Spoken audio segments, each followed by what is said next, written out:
आज के गरिमापूर्ण कार्यक्रम की अध्यक्षता कर रहे गौरवशाली राजस्थान विश्वविद्यालय के कुलपति प्रोफेसर राजीव जैन साहब, सामाजिक सरोकारिता से राजनीतिक क्षेत्र में आकर अपनी बेबाक बात को कहने के लिए प्रसिद्धि पाने वाले डॉक्टर कर्ण सिंह जी, अभी आभासी रूप से जिनका उद्बोधन हमने सुना, ऐसे प्रोफेसर सरोल साहब, प्रोफेसर संजय जी, नंदलाल जी और संवरलाल जी के सखा जेपी यादव साहब,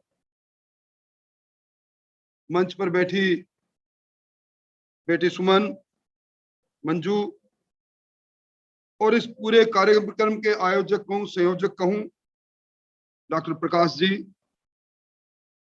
इस सभागृह में उपस्थित संवरलाल जी को जानने वाले, मानने वाले, उनसे जुड़े हुए सभी बंधुओं और मित्रों, मैं प्रकाश जी आपको क्या धन्यवाद दूं। आपने मुझे इस कार्यक्रम में जब आमंत्रित किया और जब मैं इस विश्वविद्यालय के परिसर में आ रहा था इस कार्यक्रम के लिए, तो पुरानी स्मृतियां मन और मस्तिष्क पर कूदने लगी और संवरलाल जी का वो चेहरा, जब वो एबीएसटी के अंदर विभाग के अध्यक्ष हुआ करते थे छात्र संघ के, और मैं विश्वविद्यालय छात्र संघ का अध्यक्ष था। उस समय उनके व्यक्तित्व के साथ एक मित्र के नाते जब जुड़ने का मौका मिला, कई लम्हे, कई पल, छात्र आंदोलनों का समय, कई उनके द्वारा आयोजित देश के प्रधानमंत्री चौधरी चरण सिंह जी के नाम पर हुई संगोष्ठियां, कई बातें मन मस्तिष्क में आने लग गई।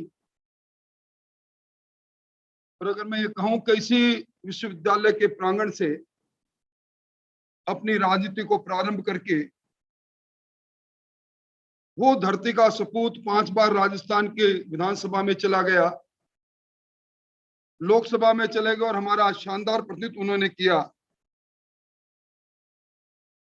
मुझे एक वाक्य याद आता है, विधानसभा में जलदाय विभाग की मांगों के बहस का उत्तर में दूषित पानी से होने वाली मौत पर संवरलाल जी ने एक बात कही थी कि जो आया है उसे जाना है। और ये शाश्वत सत्य भी है, ये आने जाने का क्रम अनादि समय से चल रहा है, टूटेगा भी नहीं। और कुछ लोग इतिहास के पन्नों में समा जाते हैं, काल के कपाल पर अपनी स्मृतियां छोड़ जाते हैं। और ऐसे ही प्रोफेसर संवरलाल जी के साथ मुझे काम करने का मौका मिला, कैबिनेट के मिनिस्टर रहे, बड़ी से बड़ी सभाओं के अंदर अपनी उसी वेशभूषा के अंदर, वही साफा, वही धोती, वही कमीज। और मैं समझता हूं कि अपनी पहचान को उन्होंने खोया नहीं। मुझे उनके साथ वर्ल्ड इकोनॉमिक फोरम में डावोस जाने का मौका मिला। हम एक साथ दोनों कई दिन तक रहे। उनकी सरलता, सादगी देखिए, जब वहां के खाने से उकता गए तो शाम को हमारे अलग अलग सेमिनार चला करती थी। मैं राज्य का चिकित्सा मंत्री था, वो राज्य के जलदाय मंत्री थे। हिंदुस्तान की सरकार की तरफ से हम लोगों को भेजा गया था। एक दिन अचानक मैंने देखा कि संवरलाल जी प्याज काट रहे हैं और कहां से मसाला ले आए और सब्जी बना रहे हैं। मुझे कहने लगे कि देख, मैंने तेरा कैसा प्रबंध कर लिया, आज भरपूर खाना खाना, मेरे हाथ की सब्जी खाना। और वाकपटुता भी, शायद करणी सिंह जी को याद होगा, हम लोग 1993 में भैरव सिंह जी के नेतृत्व में सिर्फ 33 विधायक जीत कर गए। कांग्रेस की सरकार में एक बिल आया, कुछ सेवाओं के अंदर जाट सहित कुछ जातियों को शामिल करने का वो बिल था। भैरव सिंह जी ने कहा कि नीतिगत रूप से इस बिल का अपने विरोध नहीं कर सकते, अपने समर्थन करेंगे, पर फिर भी इसकी आलोचना कौन कर सकता है।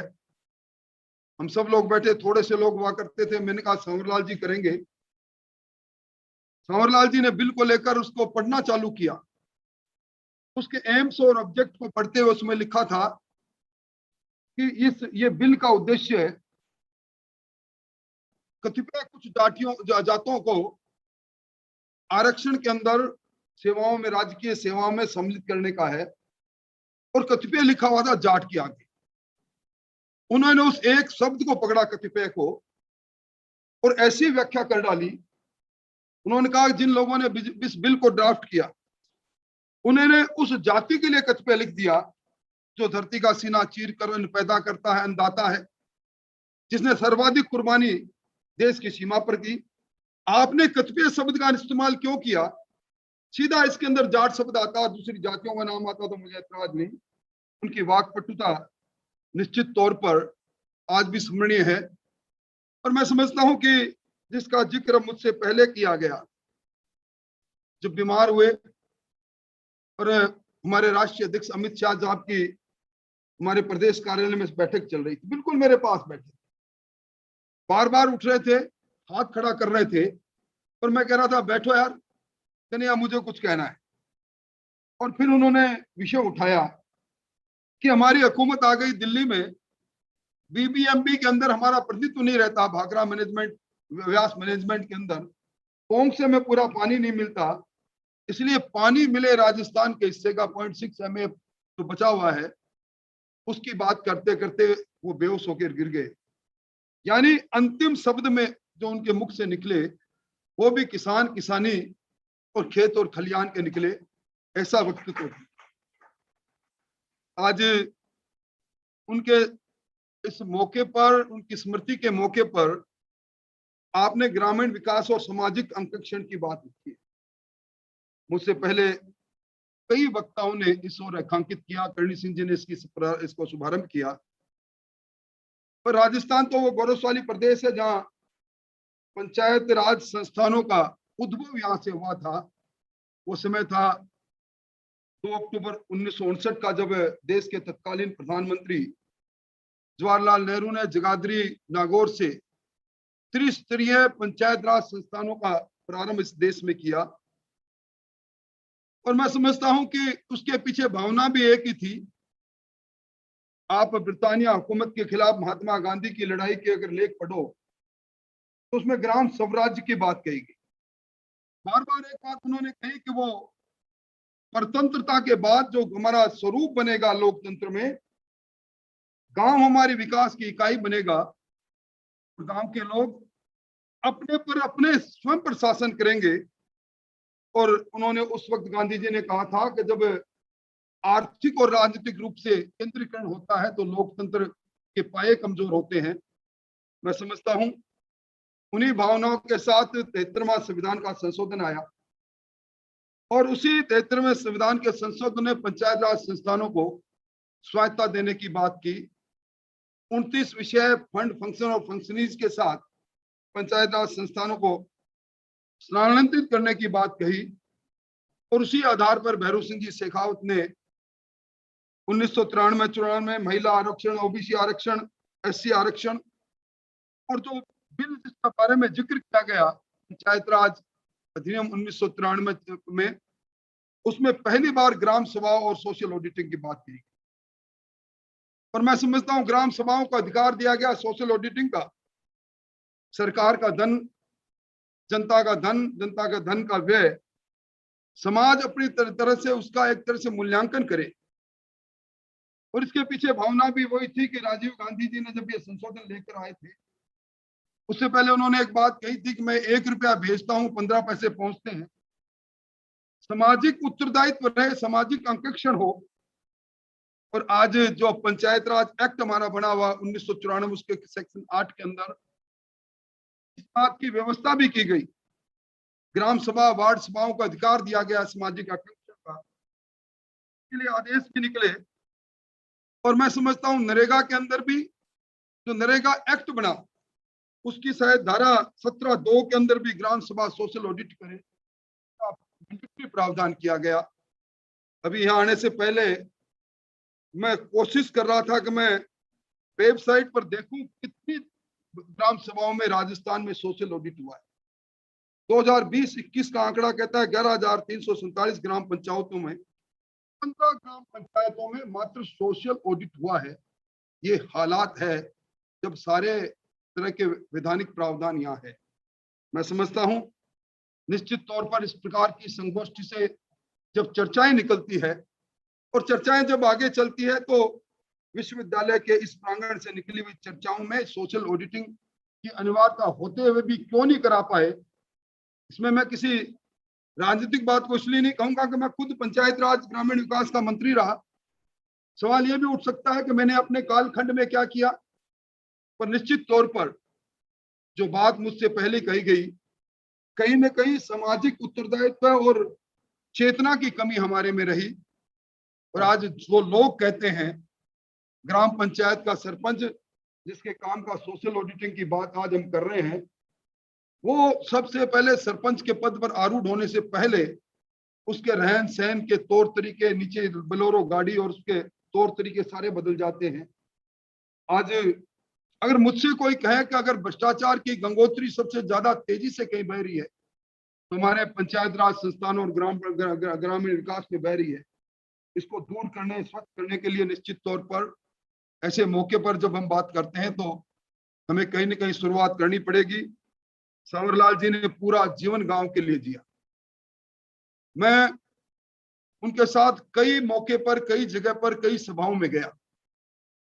हमेशा जब हम लोग सर्किट हाउस में सोने के लिए देखा करते थे, एसी चल रहा कि नहीं चल रहा, वो अपनी खाट ढूंढा करते थे। कह रहे थे मैं हमेशा कहता मच्छर खाएंगे, नहीं मच्छर नहीं खाएंगे, बाहर का सोना का आनंद दूसरा है। यानी जीवन भर उच्च पदों पर बैठते हुए भी ग्रामीण संस्कृति को अपनी जीवन संस्कृति के साथ उन्होंने जोड़ के रखा और अंतिम समय तक गांव और खेत की बात करते रहे। आज ऐसे लोग, और निश्चित तौर पर आज सुमन को सुनकर जहां अच्छा भी लगा वहां पीड़ा भी हुई। मैं समझता हूं सांवरलाल जी जैसे व्यक्तित्व के धनी लोग, इनको हम परिवार में नहीं बांध सकते। ये समाज की धाती, समाज की संपदा है। ये एक विचार है, ये एक जीवन दर्शन है जो आने वाले लोगों के लिए भी एक मानदंड और मापदंड कायम करेगा। मैं प्रकाश जी आपके इस सफल आयोजन के लिए आपको बधाई देते हुए, मेरे मित्र जिनके साथ 1990 में एक साथ हमें राजस्थान विधानसभा में पहुंचे, एक साथ भैरव सिंह जी शेखावत ने हम दोनों को मंत्री बनाया और उसके बाद वसुंधरा जी ने भी एक साथ हम लोगों को मंत्री बनाया। लगातार मंत्रिमंडल में भी साथ रहे, विधानसभा में भी साथ रहे। बस बिछो हुआ तो वो दिल्ली में सांसद थे, दिल्ली के केंद्रीय मंत्री भी रहे और मैं राजस्थान के अंदर राजस्थान सरकार का हिस्सा था। सांवरलाल जी का इस प्रकार चला जाना निश्चित तौर पर हमारे सबके लिए कष्टप्रद तो है ही, और उन्होंने इस विश्वविद्यालय में कई चर्चाओं को जन्म दिया। जब वो ग्रामीण विकास पर चौधरी चरण सिंह जी के फिलोसफी पर यहाँ बात किया करते थे, जब वो यहाँ बैठकर गांव के विकास में बनने वाली नीतियों के अंदर विचार विमर्श हुआ करते थे, प्रकाश जी आपने उन्हीं के काम को आगे बढ़ाया। उसके लिए मैं आपको आभार और आपको धन्यवाद देता हूँ। अपनी बात समाप्त करता हूँ। बहुत बहुत धन्यवाद।